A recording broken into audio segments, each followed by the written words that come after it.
The Prophet of Allah, Musa alayhi salatu wasalam, the Prophet that had the luxury of speaking directly to Allah subhanahu wa ta'ala. Imagine the Prophet of Allah, his people were going through a state of drought.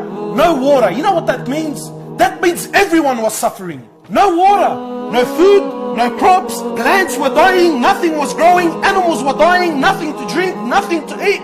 Human beings were dying and suffering. Amongst them is a prophet. So the people came to Musa and said, "Ya Musa, what's going on?" I'll cut the long story short. So Musa and his people, they go to the desert. Musa raises his hands and he says, "Oh Allah, you can see what's happening to my people. Ya Allah, we're begging, we're asking for rain." Naturally, when a prophet asks, what happens? Allah answers, yes or no. Musa asked for rain, they're waiting for the clouds to come in, nothing happened. Imagine the pressure he was under. My people are turning to me, they're waiting for the response. I'm a prophet of Allah, right? I have direct relationship with Allah subhanahu wa ta'ala. Ya Allah, I clearly asked you for rain and nothing happens. So Musa says, Ya Allah, what's happening? I asked for rain and no rain. Now listen to what Allah says.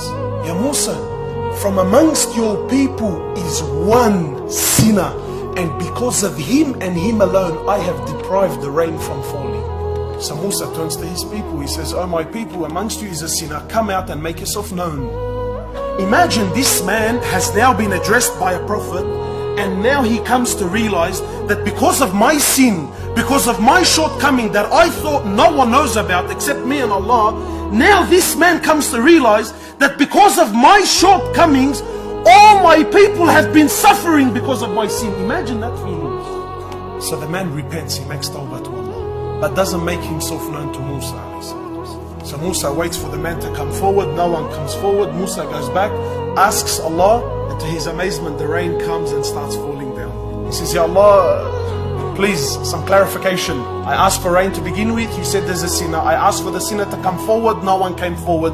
I asked for rain the second time and now the rain comes down. What's going on?" Now listen to what Allah subhanahu wa ta'ala says to him. He says, "Ya Musa, I deprived the rain from coming because of him and him alone. But that person, he turned back to me and he asked for my forgiveness. I accepted his tawbah, and now because of him and him alone, I've allowed the rain to fall down." How many sinners are in our towns? How many of our Muslims don't pray? How many of our sisters are still unscarved? How many of our elders still cannot read Fatiha properly?